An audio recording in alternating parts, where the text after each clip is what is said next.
Boa tarde.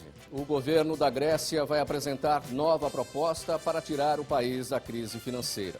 Ontem, os gregos foram às urnas e votaram contra as medidas de austeridade propostas pelo FMI. A crise na Grécia derrubou as principais bolsas de valores do mundo nesta segunda-feira. E você vai ver também no Jornal da Assembleia de hoje. CPI da Câmara que investiga sistema carcerário discute situação de presídios paulistas. Comissão de Direitos Humanos recebe autoridade da Organização dos Estados Americanos para debater maioridade penal. O Legislativo Paulista aperta o cerco contra a empresa que usa trabalho escravo. Projeto de lei quer que a alimentação nas escolas estaduais seja supervisionada por nutricionistas. Agora, no Jornal da Assembleia. Deputados federais que fazem parte da CPI que investiga sistema carcerário no país se reuniram aqui na Assembleia Legislativa. O tema mais discutido foi a situação dos presídios paulistas. Reinstalada na Câmara dos Deputados em Brasília, a Comissão Parlamentar de Inquérito do Sistema Carcerário, que funcionou entre 2007 e 2008 para investigar a situação penitenciária no Brasil. O país possui 1.598 estabelecimentos prisionais, com capacidade para 302.422 presos, mas chega a abrigar mais de 448 mil. A superlotação é registrada em todas as regiões e também em todos os tipos de estabelecimentos. O deputado federal Alberto Fraga, do Democratas, presidente da CPI, formou uma comitiva para visitar 27 unidades da federação. Uma delas foi em Pedrinhas, do Maranhão. Em São Paulo, visitaram o Centro de Detenção Provisório de Pinheiros. Lamentavelmente, a gente sabe que o sistema prisional brasileiro está totalmente falido, totalmente prejudicado, sistema caótico. Alguma coisa precisa se fazer. O secretário da Administração Penitenciária de São Paulo, Lorival Gomes, sabe da dificuldade que o sistema atravessa. A proposta que eu tenho feito aos deputados federais é no sentido de se buscar legislação onde os delitos de menor gravidade sejam tratados de maneira diferente, com alguma alternativa, alguma coisa que substitua a prisão. Nós estamos nesse momento identificando essas falhas e a CPI vai apresentar respostas concretas. O Coronel Telhada, deputado estadual, apoia a CPI, mas com algumas ressalvas em relação aos presidiários. Vamos botar a mão na consciência também, vamos se preocupar mais com o cidadão, não vamos abandonar o preso, mas temos que se preocupar mais com o cidadão que está trabalhando na rua e honrando seus compromissos, e o preso vai se adaptar conforme o Brasil puder melhorar. Além de investigar, a comissão quer buscar soluções para o efetivo cumprimento da lei de execução penal. Para o deputado delegado Olim, é importante a participação e a contribuição dos parlamentares estaduais nesta CPI. É uma CPI importante que eu acho que também a gente tem que respeitar. Já que a gente quer pôr o preso, nós temos que dar no mínimo dignidade e temos que ter a humanidade com eles, que eles estão pagando por uma pena, então tem que ter um mínimo para poder viver, poder se manter lá e não sair pior do que entraram. A Comissão de Direitos Humanos recebeu autoridade da Organização dos Estados Americanos aqui na Assembleia. Em pauta, audiência pública sobre maioridade penal. A paraguaia Rosa Maria Ortiz é relatora para assuntos dos direitos da infância e adolescência da Comissão Interamericana de Direitos Humanos da OEA. A relatoria atua em defesa do respeito a esses direitos no continente.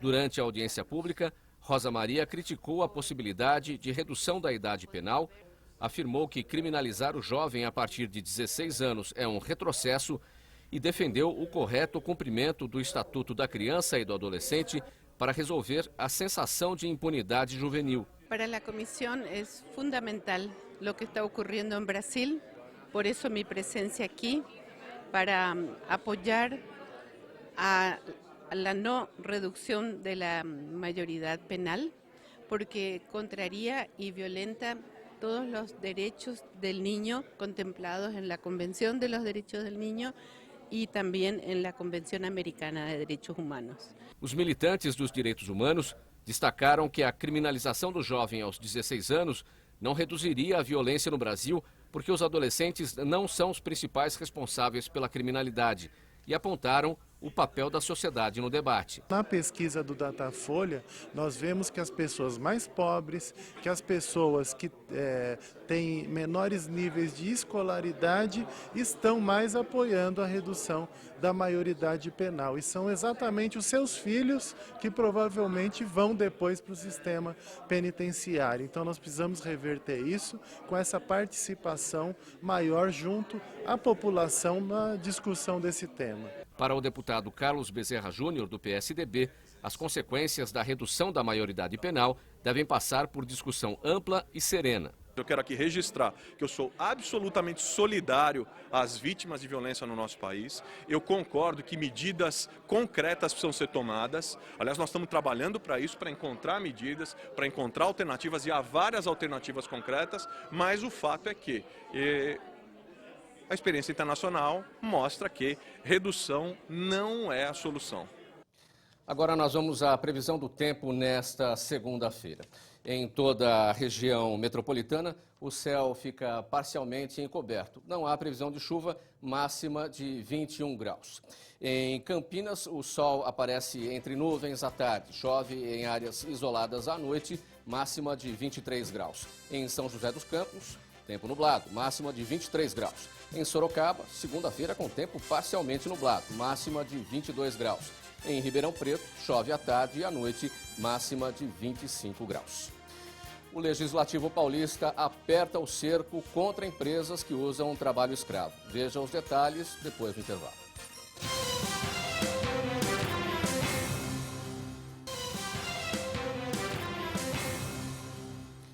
O Legislativo Paulista aperta o cerco contra os maus patrões. Um projeto prevê a cassação da inscrição de qualquer empresa que for flagrada fazendo uso do trabalho escravo.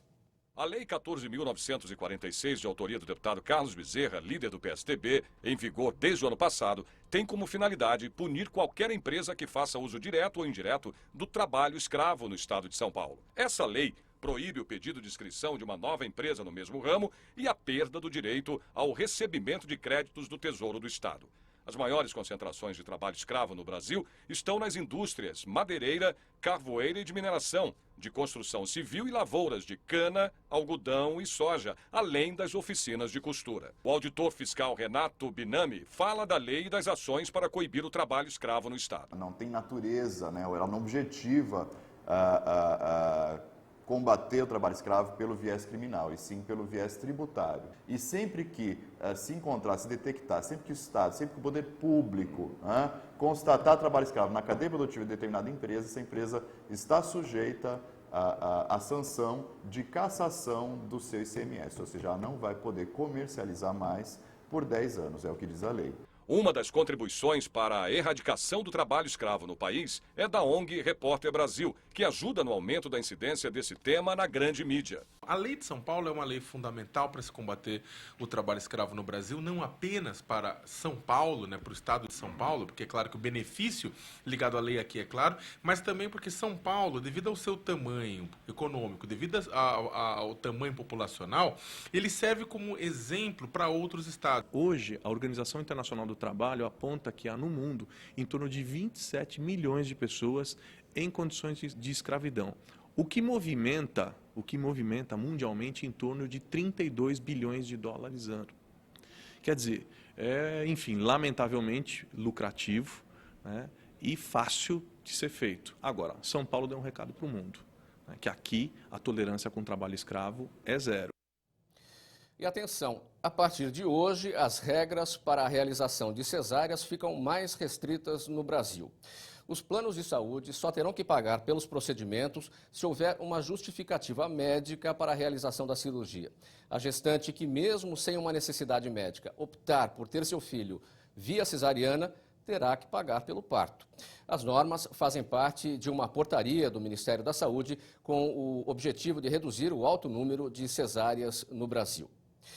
Mais saúde na merenda escolar. Um projeto de lei em análise aqui no Parlamento quer que a alimentação nas escolas estaduais seja supervisionada por nutricionistas. Hora do almoço. Para manter esta energia toda, é preciso abastecer estes motorzinhos. Mas a refeição tem que ser de qualidade. Ela teria que ter uma salada todos os dias, né? Uma salada de folhas e, se pudesse, também ter um legume para ficar mais colorido. Um prato de carboidrato, que seria o arroz ou a massa.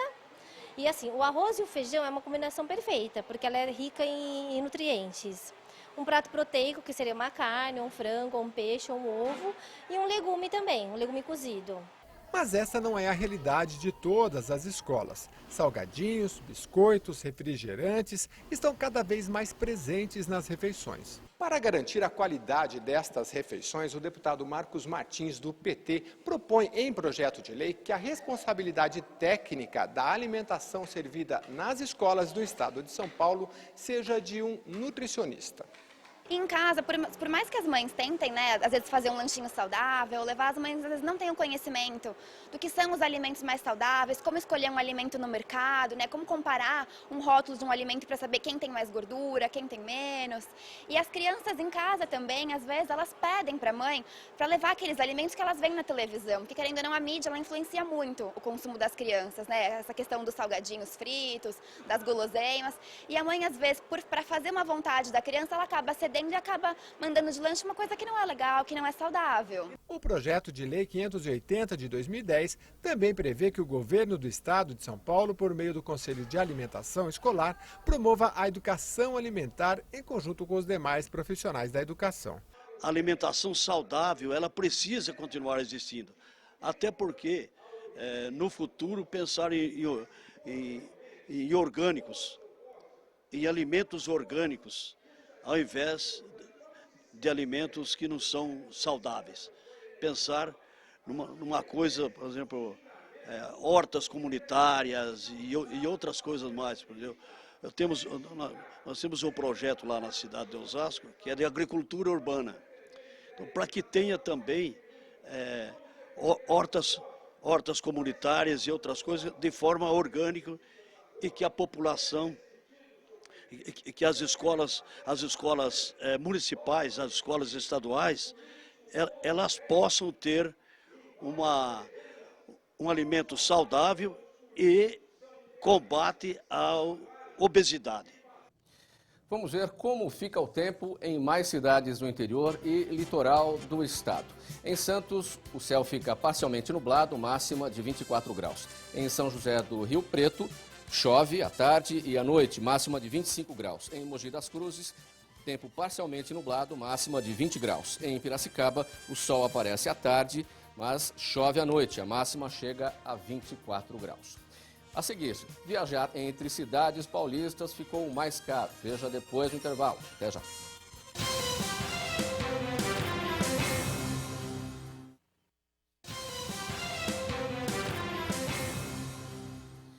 Viajar de ônibus entre cidades paulistas já está mais caro.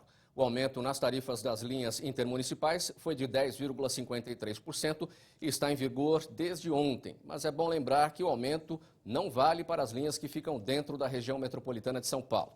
Os bilhetes comprados até um dia antes do aumento, um sábado, podem ser usados por um período de até um ano. As linhas rodoviárias que sofreram reajuste de tarifa são aquelas que operam em terminais rodoviários ou agências de vendas de passagens. Os veículos têm poltronas numeradas e bagageiro. Não é permitido viajar de pé e o número de paradas é reduzido. As doenças do coração e o câncer de próstata estão entre as que mais matam os homens no país. Segundo o IBGE, a expectativa do homem brasileiro é, em média, de 7 anos e meio a menos que as mulheres. Para uma vida saudável, o melhor remédio é a prevenção. Por isso, a Secretaria Estadual de Saúde realiza exames médicos gratuitos em homens que já passaram dos 50 anos. Os check-ups são feitos aos sábados em todo o estado. Durante a semana, os interessados devem fazer o agendamento das consultas. O repórter Jeremias Gomes está num ambulatório médico de especialidade e tem todas as informações. Boa tarde, Jeremias. Conta pra gente quais são os exames feitos neste check-up. Mauro, são os exames cardiológicos e os urológicos, que, como você já disse, são os que mais matam e causam doenças também nos homens nessa faixa etária acima de 50 anos. Quem vai explicar para a gente é o Dr. Paulo Quintais, ele é superintendente aqui deste AME, que é um atendimento médico ambulatorial aqui no bairro de Heliópolis. Doutor, Este é um programa que busca, inclusive, conscientizar as pessoas, os homens, nesta faixa, porque às vezes negligenciam, principalmente a questão cardiológica. Exatamente, o programa, inclusive a denominação Filho que Ama Leva o Pai ao AME, buscou realmente estimular o homem e seus familiares a dar uma importância maior às doenças cardíacas e às doenças urológicas que atingem essa faixa etária. Qual é a importância desse exame preventivo? Ele é extremamente importante, como você bem disse, porque são as doenças cardíacas e as doenças da próstata que mais matam os homens a partir da faixa etária dos 50 anos. Então vamos falar do agendamento, que é importante. Como é que faz para agendar? Então o agendamento é feito pelo próprio paciente ou seu familiar, através de um número 0800 da secretaria, que é o 0800 779 0000. Não é necessário encaminhamento médico, então o paciente faz o contato através do telefone e faz o agendamento na unidade mais próxima da sua residência. Então é bem facinho, liga 0800 779 0000 das 9 da manhã até as 5 da tarde. E aí ele vai agendar para o sábado, feito em 2 etapas, é isso? Exatamente, o atendimento é feito aos sábados, exatamente para facilitar a vinda dos homens para o atendimento médico. No primeiro sábado, o paciente passa em uma consulta de enfermagem, são colhidos exames de sangue e realizado um eletrocardiograma. No sábado seguinte, já com esses exames prontos, aí sim ele passa em avaliação médica, com 2 profissionais no mesmo dia. Passa com o médico cardiologista e passa com o médico urologista. Tá certo, então olha, quem quiser saber também, www.saude.sp.gov.br é o site da Secretaria de Estado da Saúde. Lá você tem as informações das 25 unidades que realizam este exame. É com você, Mauro. Obrigado, Jeremias, pelas suas informações. Veja agora como fica o tempo em mais cidades do interior paulista nesta segunda-feira. Em Franca, tempo encoberto, máxima de 23 graus. Em Bauru, tarde de tempo nublado, máxima de 23 graus. Em Limeira, segunda-feira, fria, termômetros marcam 24 graus. Em Marília, o sol aparece entre nuvens, mas a temperatura cai no fim da tarde, máxima de 25 graus. O Jornal da Assembleia de hoje termina aqui. Você pode acompanhar toda a programação da TV Assembleia no portal www.al.sp.gov.br. Nós voltamos amanhã a partir do meio-dia. Uma boa tarde para você. Tchau. Até lá.